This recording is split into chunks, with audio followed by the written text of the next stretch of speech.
نحمده ونصلي على رسوله الكريم أما بعد. أعوذ بالله من الشيطان الرجيم. بسم الله الرحمن الرحيم. إنا نحن نزلنا الذكر وإنا له لحافظون.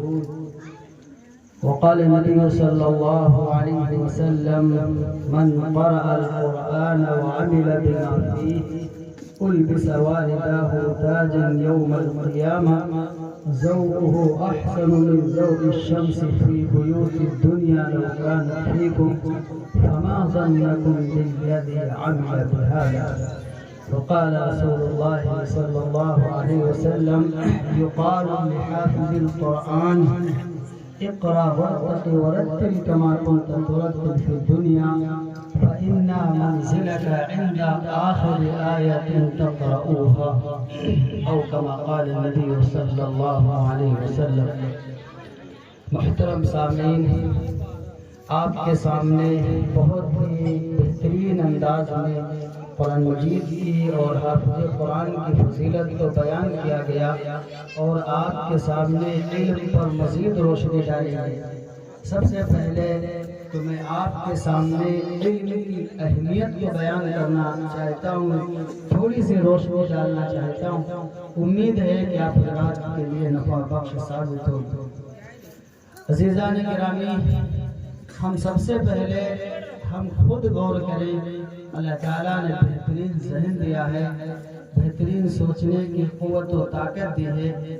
ہم غور کریں کہ رب کریم نے قرآن مجید کا جب نزول فرمایا، سب سے پہلے جو آیت نازل فرمائی، اس آیت میں رب کریم نے کس چیز کا حکم دیا؟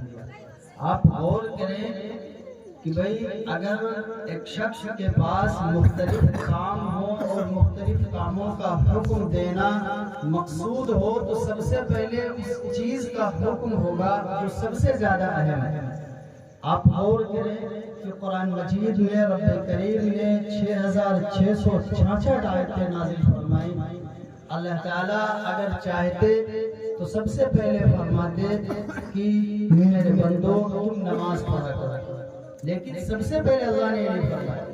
اگر اللہ چاہتے نماز، روزہ، حج، زکوٰۃ کسی بھی رکن کے متعلق آیت نازل کر سکتے تھے کہ میرے بندو یہ کیا کرو، نہ، بلکہ سب سے پہلے اللہ رب العزت نے جس آیت کا نزول فرمایا اس آیت کا تعلق علم سے. رب کریم نے سب سے پہلے فرمایا: اقرأ بسم ربک الذی خلق، خلق الانسان من علق. اللہ نے سب سے پہلے فرمایا کہ میرے بندو سب سے پہلے پڑھنا سیکھ. جب بندہ پڑھنا سیکھ لے گا تو وہ خود اچھے برے کی تمیز کر لے گا. اسے معلوم ہوگا کہ نماز جیسی اہم عبادت کتنی زیادہ ضروری ہے. آپ دوسرے پہلو پر غور کریں. مکہ مکرمہ جس کے اندر سب سے پہلے دنیا کے اندر 2 سپر پاور طاقتیں تھیں، ایک قیصر کی اور ایک کسریٰ کی. دونوں جگہ جرائم ہوتے اور بیچ میں مکہ عرب تھا. مکہ عرب میں ایسے جرائم تھے کہ لوگ اپنی بچیوں کو دفن کر دیتے اور 300 سال تک جنگیں چھڑا رہا کرتی. اب قیصر آدھی دنیا پر حکومت کرتا اور کسریٰ آدھی دنیا پر حکومت کرتا. بیچارہ عرب جو گناہوں کے اندر ڈوبا ہوا تھا، نہ کسریٰ اپنی ماتحتی میں لیتا اور نہ قیصر اپنی ماتحتی میں لیتا. یہ دونوں سپر پاور طاقتیں صرف اس وجہ سے کہ عرب کے اندر جہالت سب سے زیادہ اور عرب کے اندر سب سے زیادہ گناہ پائے جاتے ہیں.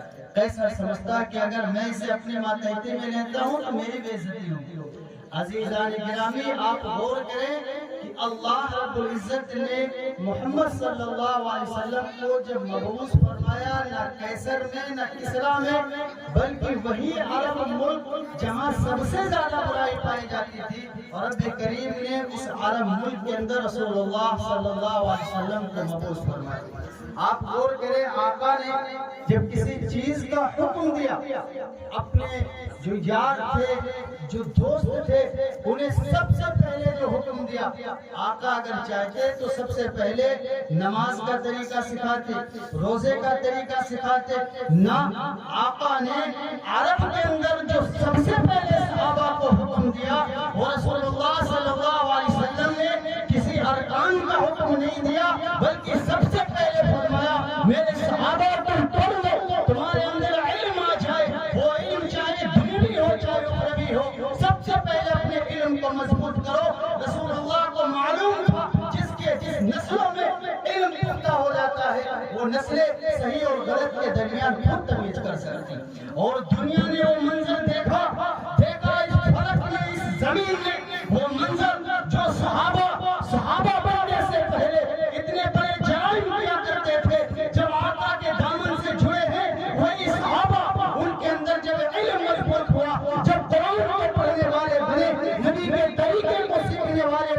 بنے دنیا میں وہ منظر دیکھا ایک وقت ایسا آیا کہ صحابہ کسی علم کی بنیاد پر کیسے اپنے سروں کو جھکانے کے لیے عرب کے سامنے مجبور ہو گیا وہ کسرا جو اپنے آپ کو سپر پاور انٹرنیشنل میں کہا کرتا تھا ایک وقت آیا کہ صحابہ کے سامنے اس کیسر کے سر جھکے اور وجہ صرف یہ تھی کہ عرب کے اندر سب سے زیادہ علماء اور سب سے زیادہ حفاظ پیدا ہو گیا ناظرین اکرام آپ غور کریں کہ علم کتنا زیادہ ضروری ہے علم کی وجہ سے انسانیت میں نکھار پیدا ہوتا ہے ہم علم چاہے دنیاوی ہو چاہے اخروی ہو بالکل قطعاً ڈاکٹر بننا یہ بالکل غلط نہیں کہ اگر کسی کے اولاد ڈاکٹر نہیں ہے تو اس کا کیا ہوگا نا ڈاکٹر بننا بھی ضروری ہے بھی علم ماہر فلکیہ صحابہ کو آپ دیکھیے ماہر فلکیہ سائنٹسٹ بہترین علم رکھنے والے زمینوں کے متعلق علم رکھنے والے تب جا کر کے جب علم کی لہر چلی وہی صحابہ بنے اور دنیا نے دیکھا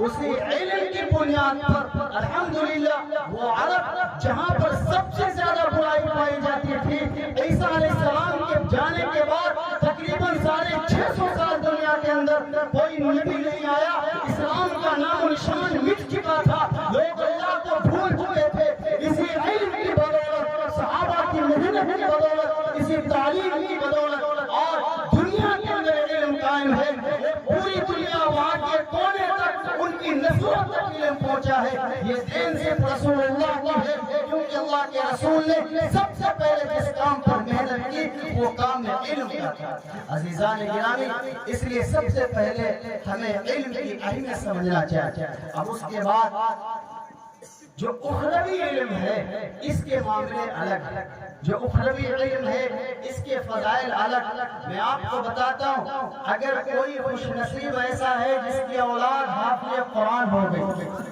محترم ناظرین 3 سرٹیفکیٹ حافظ قرآن کے والدین کو ملیں گے وہ تینوں میں کے بعد دیکھیں آپ کے سامنے شمار بناتا ہوں بہت زیادہ خوش نصیب وہ لوگ ہیں جن کے بچے جن کی اولاد حافظ قرآن جن کی نسل قرآن سے جڑ چکی بڑے خوش نصیب لوگ سب سے پہلا انعام آپ غور کریں قرآن ماشاءاللہ آپ پڑھنے والے ہیں احادیث کو جاننے والے ہیں سب سے پہلے ہمارے ذہنوں کے اندر قیامت کا منظر ہونا چاہیے سب سے پہلے ہمارے ذہنوں کے اندر قیامت کا منظر ہونا چاہیے ہر انسان یہ یاد کر لے کہ قیامت کے دن جب نفسی کا عالم ہوگا لوگ اپنے اپنے میں پڑے ہوں گے قرآن کہتا ہے مالک کائنات کہتا ہے جس نے آسمان کو بنایا زمین کو پیدا کیا کائنات کے ذرات کو بنایا رب کریم فرماتے ہیں